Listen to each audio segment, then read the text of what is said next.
하나님 말씀은 욥기 제 34장입니다. 34장 1절부터 30절까지 794페이지 구약성경 794페이지입니다. 34장 1절 엘리후가 말하여 이르되 지혜 있는 자들아 내 말을 들으며 지식 있는 자들아 내게 귀를 기울이라. 입이 음식물의 맛을 분별함같이 귀가 말을 분별하나니 우리가 정의를 가려내고 무엇이 선한가 우리끼리 알아보자. 욥이 말하기를 내가 의로우나 하나님이 내 의를 부인하셨고 내가 정당함에도 거짓말쟁이라 하였고 나는 허물이 없으나 화살로 상처를 입었노라 하니 어떤 사람이 욥과 같으랴. 욥이 비방하기를 물 마시듯 하며 악한 일을 하는 자들과 한패가 되어 악인과 함께 다니면서 이르기를 사람이 하나님을 기뻐하나 무익하다 하는구나. 그러므로 너희 총명한 자들아 내 말을 들으라. 하나님은 악을 행하지 아니하시며 전능자는 결코 불의를 행하지 아니하시고 사람의 행위를 따라 갚으사 각각 그의 행위대로 받게 하시나니 진실로 하나님은 악을 행하지 아니하시며 전능자는 공의를 굽히지 아니하시느니라. 누가 땅을 그에게 맡겼느냐? 누가 온 세상을 그에게 맡겼느냐?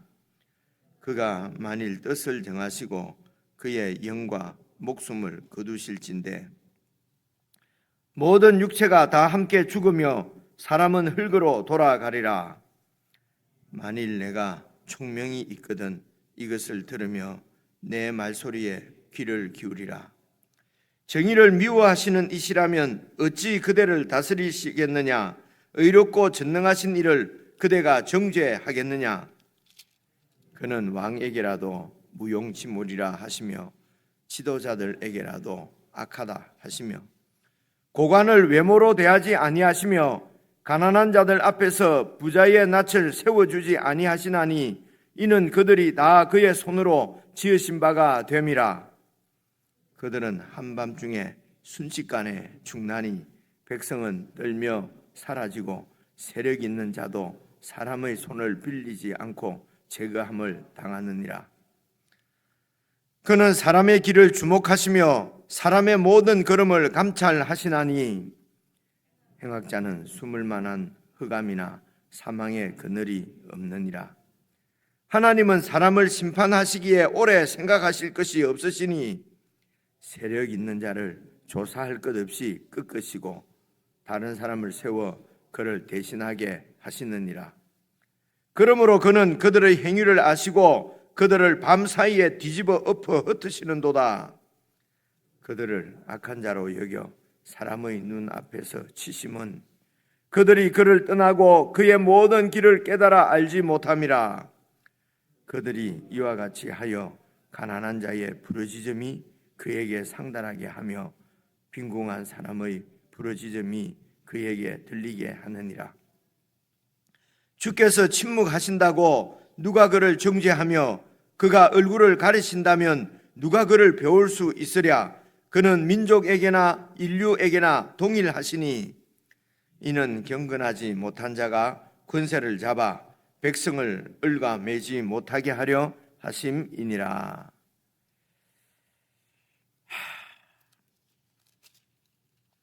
역시 오늘 34장도 엘리후가 말하여 이르되, 지금 엘리후가 말을 시작한 것이 여러분 32장이지요. 32장 그리고 33장, 오늘 34장, 그리고 35장, 36장, 37장까지 엘리후가 계속 말을 이어갑니다. 그래 이제 문단으로 보면 한 4번인가 5번인가 이제 이렇게 말을 하는데 그 중에 32장부터 시작된 엘리후의 말입니다. 그래서 대략 읽어보니까 무슨 얘기를 하려고 하는지 좀 알 수 있을 것 같지 않습니까? 알 수 있을 것 같지만은 다시 한번 저와 함께 쭉 읽어보면서 엘리후가 지금 말하고 하는 요지가 무엇인지, 그리고 근데 말하는 것은 정말 아멘이 나올 정도로 다 맞는 얘기잖아요, 그렇죠? 다 맞는 얘기인 것 같은데 또 어떤 부분이 이렇게 좀 불합리한 부분인지 이제 이런 부분을 쭉 살펴보고 그리고 마지막으로 그래서 우리가 이런 말씀들을 어떻게 이해하면 좋을까? 하나님께서 이제 원하신다고 말씀을 통해서 나타나 있는 하나님의 그 의도를 잘 살펴서 그렇게 정리를 하고 그리고 이제 개인적으로 묵상하시면서 이제 우리도 이 욥기에 의해서 좀 우리의 폭이 하나님처럼 이렇게 넓어졌으면 이제 좋겠다 이런 마음이 듭니다. 상당히 이제 저도 하나님 그 복음의 말씀을 이렇게 오랫동안 읽으면서 하나님의 은혜로 참 시각이 조금은 그래도 하나님처럼 이렇게 시각이 좀 넓어지고 조금 그 높은 곳에서 하나님의 시각으로 세상을 바라보고 사람을 바라본다 이제 이런 생각이 좀 들기도 하고 하나님 앞에 감사하기도 했는데 이제 욥기를 읽으면서 이게 정말 우리 생각이나 제 생각이나 이런 전제하고 있는 이런 내 경험이나 또 이런 내 어떤 이런 그 신학적인 알미나 이제 이런 부분에 정말 매여서는 안 되겠구나 하는 좀 더 시각이 좀 넓어지는 것 같은 그런 은혜를 개인적으로는 이렇게 누리게 되었습니다. 이제 그래서 34장 1절부터 쭉 다시 한번 쭉 이렇게 살펴보겠습니다. 엘리후가 이제 말을 합니다. 마지막 친구지요. 그러니까 세 명의 다른 친구와 욥이 하는 얘기를 3장부터 시작해서 31장까지 쭉 하는 얘기를 자기는 어리기 때문에 그냥 이렇게 하나님의 지혜가 욥을 이렇게 설득할 수 있을 줄 알고 그리고 욥도 그 하나님의 지혜를 친구들로부터 권면을 받으면서 내가 잘못했구나 그렇게 해서 하나님의 정의가 세워지기를 이제 그렇게 기다림 바라면서 쭉 들었는데 결국은 욥이 설득당하지 않고 욥을 설득시키지도 못하고 그리고 욥도 하나님의 말씀에 굴복하지 않기 때문에 하나님이 그래서 욥이 의로운데 이렇게 하나님이 심판을 하셨다는 것입니다. 그러면 하나님이 심판을 잘못하셨다는 거죠. 그래서 재판장들 사람 재판장은 사람을 이렇게 재판하는 재판장들은 그렇게 틀리게 재판하기 때문에 억울하다고 생각하는 사람들이 많이 있지 않습니까? 그죠? 많이 있는데 그래서 하나님은 그렇게 다른 사람을 억울하게 만드는 그런 잘못된 심판을 절대로 하시는 분이 아닌데 지금 욥을 얘기를 들어보면 하나님이 사람 재판장처럼 재판을 지금 잘못했다는 얘기거든요. 그러니까 이제 이 엘리후가 마음에 불 같은 것이 일어서 말을 안 하고는 이제 못 견디겠다. 그러면서 내가 말하는 것을 좀 들어달라. 그러면서 이제 시작을 했거든요. 시작을 해서 오늘도 엘리후가 말하는 걸 가만히 들어보면은 2절을 한번 봐보십시오. 지혜 있는 자들아 내 말을 들으며 지식 있는 자들아 내게 귀를 기울여서 내 말을 좀 들어봐라. 3절 입이 음식물을 먹을 때 음식물의 맛을 분별하지 않느냐? 귀가 사람들의 말을 듣고 무슨 말인지 분별하지 않느냐? 그래서 우리끼리 내 말을 잘 듣고 4절 정의를 가려내보자. 무엇이 선한가 우리끼리 좀 알아보자. 내가 내 말을 잘 듣고 무엇이 옳은지 우리가 정말 분별하면 해내보자는 것입니다. 그러니까 이 엘리후는 자신이 있고 그죠? 내가 내 말이 지금 정말 이 사람들을 설득시킬 수 있고 내 말이 옳다는 것입니다. 그죠? 그래서 내 말을 좀 잘 들어보고 입이 음식물을 분별하는 것처럼 귀가 다른 사람의 말을 분별해서 알아듣는 것처럼 좀 지금 일어난 이 일에 무엇이 옳은가 선한가 우리끼리 한번 알아보자. 그러면서 5절 이제 욥이 지금까지 말하는 걸 내가 들어보니까 욥 당신이 말하는 것을 지금 이제 정리를 해보니까 나는 의로운데 하나님이 내 의를 부인하셨고, 그죠? 욥이 이제 이런 말을 했다는 것입니다. 사실 했죠, 그죠? 6절 내가 정당한데도 거짓말쟁이라고 그렇게 하나님께서 말씀하셨고, 나는 허물이 없는데 하나님의 화살로 상처를 입었노라. 그렇게 말하는 것을 내가 들었는데 이 말로 유추해 보건대 이제 7절이 문제입니다. 어떤 사람이 욥과 같은 이런 사람이 있겠느냐? 아무리 사람이 나쁘다 해도 욥처럼 이렇게 나쁜 사람이 어디 있겠느냐? 이런 말입니다. 그래서 욥이 지금 비방하기를, 하나님을 비방하기를 물 마시듯 하면서 8절 악한 일을 하는 자들과 한패가 되어서 악인과 함께 다니면서 이르기를 사람이 하나님을 기쁘게 해봤자 소용이 없다. 하나님을 기쁘게 하나님 뜻대로 살아봤자 무익하다. 그렇게 하나님을 비방하고 악한 자들과 하나님을 부정하는 없는 악한 자들과 함께 떼지어 돌아다니면서 하나님을 비방하기를 물 마시듯 하고 있다는 것입니다. 그러니까 6절까지 욥이 한 말은 맞아요. 욥이 이런 말을 했어요. 그렇죠? 근데 그 말을 가지고 그렇기 때문에 욥는 하나님을 비방하는 악한 자라는 것입니다. 결국은 내 말을 좀 들어봐라. 내 말을 듣고 무엇이 선한가 좀 우리가 알아보자 해서 새 친구하고는 다른 무언가 있는 것처럼 느껴졌는데, 역시 여러분 이 욥 엘리후도 하는 말이 이렇게 꼭 같지 않습니까? 그렇죠? 그래서 왜 이렇게 판단할 수 있느냐? 왜 욥이 이렇게 악한 하나님을 이렇게 선을 행했지만은 하나님 앞에는 그 소용도 없다. 왜 이렇게 생각할 수 있느냐? 이제 이유가 10절부터 나옵니다. 그러므로 너희 총명한 자들아 내 말을 잘 들어보라. 하나님은 악을 행하지 아니하시지 않느냐? 여러분 우리가 믿고 있는 교리잖아요. 우리가 알고 있는 거잖아요. 하나님이 어떻게 악을 행하시겠느냐? 전능하신 하나님은 결코 불의를 행하지 아니하시는데, 하나님은 모든 걸 다 하시는 전지전능하신 분인데 어떻게 불의를 행할 수 있겠느냐? 그래서 11절 하나님의 그 심판은 사람의 행위를 따라서 갚으시는 것이다. 각각 그 행위대로 심판받게 하시는 심판자시다. 진실로 내가 말하는데 하나님은 악을 행하지 아니하시며 전능자는 공의를 굽히지 않는다. 정의를 행하시고 공의를 행하시는 분이 하나님 아니냐? 같은 말이죠. 하나님이 어떻게 잘못될 수가 있느냐? 근데 욥이 말하는 거 들어보니까 하나님이 잘못됐다고 그러니 욥은 이거는 하나님 앞에 악인이다. 내 말을 잘 분별해봐라. 내 말이 맞지 않느냐? 이 말이죠. 그죠? 내 말이 맞지 않느냐?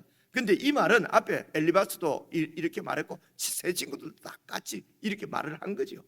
그죠? 그러면 17절 계속해서 부연 설명합니다. 이 땅에 있는 사람이 누가 땅을 하나님에게 맡겼느냐? 우리 사람 중에 누가 온 세상을 그에게 맡겼느냐? 그러니까 하나님은 우리 이렇게 그 절대적인 통치권을 갖고 계신다는 것입니다. 사람이 위임하여서 이 세상에 있는 모든 이런 권력은 다 다른 사람에게 위임을 받은 거잖아요. 예를 들면 대통령이 권세가 있는 것 같아도 여러분 우리 헌법에 보면은 나라 헌법에 보면은 국민이 대통령에게 그 권세를 위임한 겁니다. 그죠? 위임해서 가지고 있는 권력이.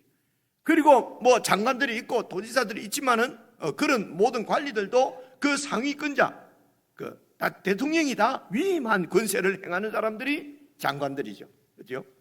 근데 하나님이 이 세상을 통치하는 것은 누가 위임해서가 아니고 하나님이 절대자시라는 것입니다. 그 얘기를 계속 설명합니다. 14절 그렇기 때문에 절대자이기 때문에 하나님께서 만일 뜻을 정하시고 그의 영과 목숨을 거두가실진데 모든 육체가 다 함께 죽으며 사람은 흙으로 돌아가리라. 그래서 하나님은 절대자시기 때문에 하나님이 뜻을 정해서 어떤 사람은 죽게 목숨도 거두시고 어떤 사람은 생명을 주시기도 하시고 하나님이 하시는 일은 그러므로 그래서 또 앞에 하나님은 사람의 행위대로 심판하신다. 이제 이걸 우리가 규범적 지혜라고 얘기를 했잖아요. 그죠? 자문적인 지혜. 그러면 계속 그렇게 가야 되는데 또 하나님은 그렇게 말해놓고 또 그러나 하나님은 절대자이기 때문에 뭐 누구든지 하나님이 죽이시면 죽고 살리시면 살린다. 그러니까 이런 잠언의 지혜와 전도서의 지혜를 이렇게 쭉 병치해서 나열하는 것입니다. 앞에 이제 이 친구들이 한 얘기는 권선징악이라든가 아니면 인과응보라든가 뭐 콩 심은 데 콩 나고 팥 심은 데 팥 난다든가 사람이 행한 대로 하나님이 심판하시다든가 하는 규범적인 자문적인 그런 지혜를 쭉 말을 했다면은 이제 엘리후는 그 말을 듣고 그렇게 해가지고는 욥을 설득시키지 못한다. 내 지혜를 들어보라. 그러면서 규범적인 지혜를 말하고, 예를 들면은 하나님은 사람의 행위를 따라서 심판하신다. 그리고 바로 이어서 하나님은 절대자시기 때문에 그가 마음 먹은 대로 그냥 다 하실 수, 누구는 죽이고 누구는 살리고 할 수도 있다. 아빠하고 말이 좀 이렇게 안 맞는 것 같아요. 그래서 알고 있는 모든 신학적인 지식을 총동원해서 나열해 놓는 거나 비슷합니다. 그죠? 계속해서 한번 읽어보십시오. 14절입니다. 그가 만일 뜻을 정하시고 그의 영과 목숨을 거두실진데, 사람의 영과 목숨을 거두실진데 모든 육체가 선인이든지 악인이든지, 그죠? 모든 육체가 다 함께 죽으며 사람은 흙으로 돌아간다. 그죠? 악한 사람은 하나님이 심판하시고, 그런데 이제 여기 와서는 악하든 선하든 다 하나님이 이렇게 심판하신다. 16절, 만일 네가 총명이 있거든 이것을 들으며 내 말소리에 귀를 좀 기울여 봐라. 자꾸 고집 부리지 말고 내 말을 잘 듣고 생각을 해봐라. 분별해봐라. 내 말이 맞지 않느냐, 이제 이 말입니다. 17절입니다. 정의를 미워하시는 이시라면, 정의를 미워하시는, 불의를 좋아하시는 하나님이시라면 어찌 그 하나님이 그대를 우리를 다스릴 수가 있겠느냐. 그분은 의롭고 전능하신데, 욥이 네가 어렵다고 그렇게 나는 죄지은 게 없다고 고집을 하면은 그 의롭고 전능하신 하나님을 그대가 정죄하는 것 아니냐. 아주 설득하는 거죠. 그죠? 당신이 자꾸 나는 죄를 짓지 않았는데 하나님이 나를 심판하신다고 하면은 의롭고 전능하신 이 하나님을 당신이 불의하다고 정죄하는, 네가 하나님 위에 있는 것 아니냐. 그러면 되겠느냐. 그죠? 설득하는 것. 18절, 그는 왕에게라도 무용지물이다. 왕은 이 땅에서는 대단하잖아요. 그죠? 왕은 그 나라를 마음대로 다 할 수 있는, 지금이야 뭐 안 그렇다고 하지만 그때는, 지금은 안 그렇다고 해도 원래 왕이 다 그냥 생각대로 다 하잖아요. 그죠? 그러니까 예전에 왕정 때는 어떻게 했습니까? 그러니까 왕에게라도 하나님은 넌 소용없다 라고 말하실 수 있는 분이 바로 그분이시고, 계속했어요. 지도자들에게라도 악하다 라고 하실 수 있는 분이고, 19절입니다. 고관이라고 해서 외모로 대하지 않는다는 말은 이렇게 편파적으로 하지 않는다는 것입니다. 겉모습만 보고, 우리가 그 겉모습만 보고 좀 뚱뚱 좀 뭡니까 이런 있는 사람 같이 보이면은 약간 좀 이렇게 대우가 좀 달라지잖아요. 그죠? 사람들이 좀 그렇거든요.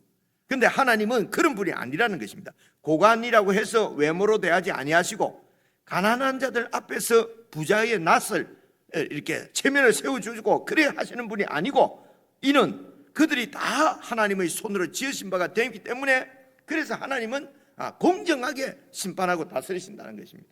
근데 여기에서 왕 얘기, 지도자들, 고관을 얘기했지 않습니까? 원래 욥이 그 당시에 그 마을에서는 이런 위치에 있었거든요. 아주 고관이고 부자고, 그래서 네가 부자고 고관, 그 당시에는 부자고 높은 사람이고 이러면 이게 다 하나님의 축복이라고 여겼거든요. 그렇습니다.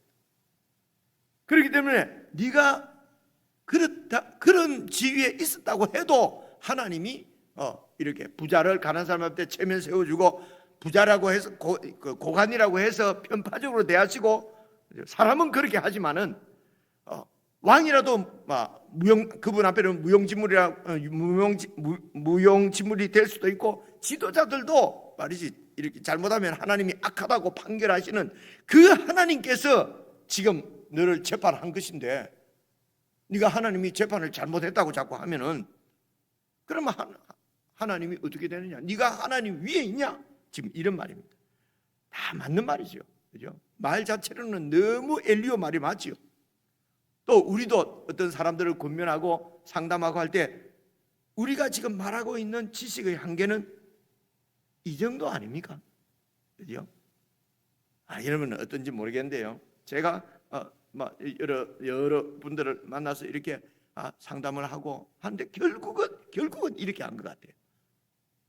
욥기를 이전에도 많이 읽어봤는데 미리 좀 알았으면 제가 그렇게 안 했을 텐데 이게 왜 인제서 이런 이 욥기가 이렇게 보이는지 잘 모르겠어요. 이제 은퇴할 때도 다 돼가는데 인제 이게 보이면 어떡하라고, 그죠? 얼마나 많은 사람들을 아프게 했을까? 나는 돕는다고 한 것이 얼마나 많은 사람들을 이렇게 아프게 했을까? 이제 이런 회한도 생기고 그렇습니다. 그러면서 계속 하나님을 변호합니다. 보십시오. 20절. 그들은 한밤중에 순식간에 죽을 수 있고 백성은 막 떨면서 사라지고 세력 있는 권세자도 사람의 손을 빌리지 않고 제거함을 당하느니라. 하나님은 이렇게 그러니까 하나님은 절대자치기 때문에 그 누구로부터 위임받은 것이 아니라 그분은 모든 것을 다 아시고 다 전능하시고 전지하시기 때문에, 왜냐? 다 그분이 지으셨으니까, 그분이 창조주시니까. 그래서 우리 보기에는 그냥 하루아침에 그냥 권세 있는 줄 사라지고 있는 사람도 사라지고 이러는 것 보니까, 그죠? 우리가 보지 못하는 것을 하나님은 다 보고 계시기 때문에 하나님은 정당하고 어렵다는 것입니다. 그래서 욥 당신이 이런 고난을 당하고 있는 거 보면은 악한 사람들하고 몰려서 돌아다니면서 얼마나 하나님을 비방했는지 알 수 있겠다. 지금 말하는 거 보니까 이런 뜻입니다. 그죠? 그러니까 욥은 더 미칠 지경이라는 거죠. 내가 죄인이 아니라는, 욥이 이런 말을 한 거는 맞지만은 지금 이 엘리후가 결론 짓는 이런 뜻으로 한 게 아니에요. 그죠?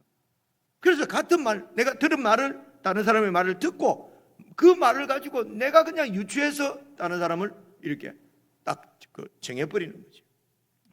지금 제 기억에도 뚜렷이 남는 두세 번의 경우가 생각이 나거든요. 상담을 이래 오래 무슨 일인지 생각이 안 나는데 얘기를 했는데 내가 그 말을 다 듣고 형제님, 그것은 그래서 이렇게 하나님 이렇게 하십시오. 정말 욥과 같은 설교를 제가 간단히 딱 했는데요, 지금도 기억이 나는데 누군지도 모르겠습니다. 내 얼굴 체념 아주 낙심한 거죠. 목사님, 지금 그 얘기가 아닌데요. 그리고 그때부터 대화가 이어지지 않고 하여튼 그분과 헤어졌거든요. 이게 참 지금 엘리후처럼 그렇게 한 것 같아요. 그분이 듣기로는 내가 지금 그 얘기하는 거 아닌데, 나는 그런 사람이 아닌데, 지금 그 말이 아닌데, 이런 그 눈초리가 말입니다. 그 억울하고 애처로운 눈초리가 지금도 이렇게 떠오르는 거 보니까 참 그때 진짜 잘못된 것 같아요. 그 뭐가 잘못됐을까? 그렇게 생각했는데 오늘 여기 보니까 그래서 뭐가 잘못됐을까 하는 내 마음에는 이 사람이 엘리후가 지금 욥이 틀렸다는 거예요. 아유, 하나님 앞에 빨리 무릎을 꿇어야지. 그런 식으로 해갖고는 네 앞날이 훤하다. 또 이래버린단 말이에요. 마음으로. 참 이게 어른이, 목사가 혹은 지도자가 범할 수 있는 그런 아주 쉽게 범할 수 있는 큰 죄악입니다. 쉽게 범할 수 있는 큰 죄거든요. 이제 이런 부분에 좀 이렇게 연로하게 되면은 이런 부분을 참 조심을 해야 되겠다, 이제 이런 생각을 갖습니다. 그래서 21절 계속해서 지금 이 엘리후는 하나님을 변호합니다. 21절, 그 하나님은 사람의 길을 다 주목하시면서 사람의 모든 걸음을 다 감찰하시는 분이다. 맞는 얘기죠, 그죠? 근데 지금 욥한테는 지금 이 말이 맞는 것이 아니거든요. 이 부분입니다. 그래서 22절, 행악자는 숨을 만한 흑암이나 사망의 그늘이 없다. 하나님 눈은 피할 수 없다. 악을 지은 사람은. 네가 사람들은 잘 피해서 지도자도 되고 칭찬도 받고 존경도 받았는데 하나님 눈은 당신이 못 피한 거야. 그렇죠? 지금 이 말입니다. 하나님은 사람을 심판하시기에 오래 생각할 것도 없다. 하나님 전능자시기 때문에 세력 있는 자는 조사할 것도 없이 끝끝이 온다. 그러니까 그때도 그 세상에서는 세력이 있는 사람은 조사를 하려고 그러면은 아무리 소환을 해도 오지도 안 하고 막 이렇게 조사하는데 시간이 많이 걸린단 말입니다. 야, 그때나 지금이나 똑같잖아요, 그죠? 우리 평민들은 막 검찰에서 오라 그러면 바로 가야 되지 않습니까, 그죠? 어디 버텨요, 그죠? 근데 권세가 있으면 오래도 안 가잖아요, 그죠? 그래서 세상 검찰에서는 사람의 죄를 검사하려고 하면은 이게 오래 걸리는 거예요. 근데 하나님은 오래 생각하실 것도 없다. 다 알고 계시니까. 엘리후가 말합니다. 틀린 말입니까? 맞는 말입니까? 맞는 말이죠. 그죠? 하나님은 이런 분입니다. 그죠? 그래서 하나님이 그렇게 그런 전능하신 하나님이 심판했는데 너는 자꾸 하나님의 심판이 틀렸다고 하니, 야 이 나쁜 놈아, 무릎을 꿇어라. 이런 얘기거든요, 지금. 그죠? 계속 24절부터 읽어보겠습니다. 세력이 있는 자를 조사할 것도 없이 끄끄시고 다른 사람을 세워서 그를 대신하게 하신다. 그래서 말 안 듣는 사람은 날려버리고 악인은 날려버리고 그 자리에 다른 사람을 채우신다. 내가 없으면 안 된다 소리 하지 마라. 하나님은 다 하신다. 우리도 많이 하는 소리잖아요, 그죠? 25절, 그러므로 그는 그들의 행위를 다 아시고, 하나님은 그들의 행위를 다 아시고 그들을 밤 사이에 뒤집어 엎어 흩으시는 분이 바로 하나님이시다. 하룻밤에 악인은 날려버린다. 그죠?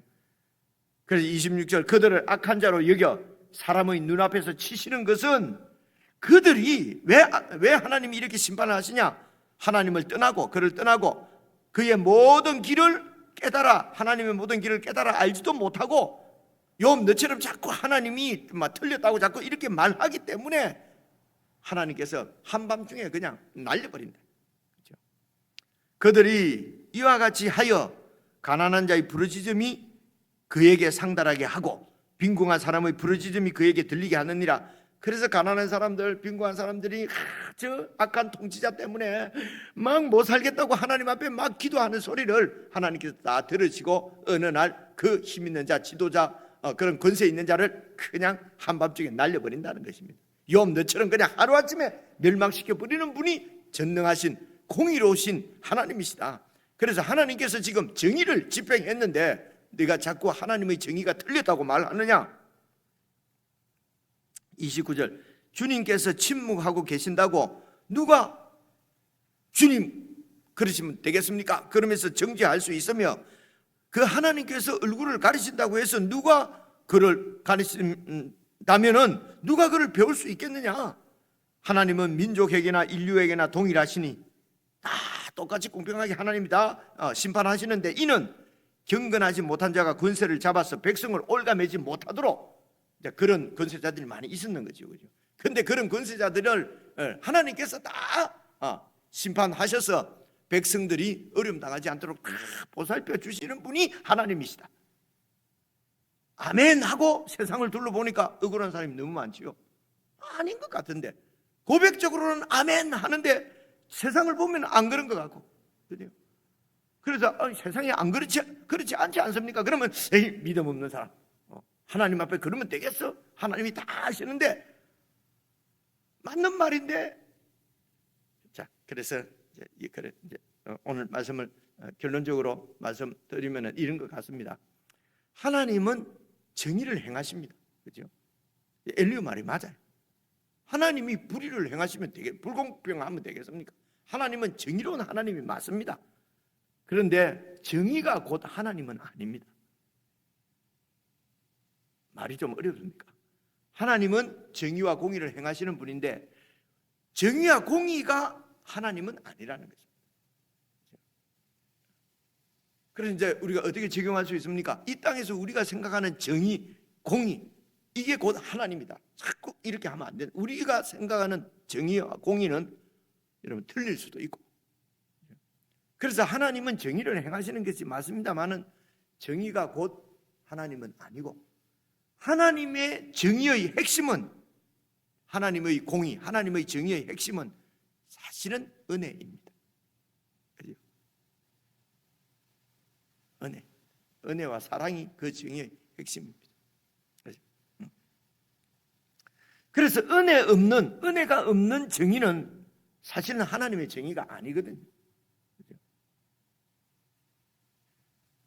그래서 내가 옳고 당신이 틀렸다 하는 것을 증명하기 위해서 하나님의 어떤 성품을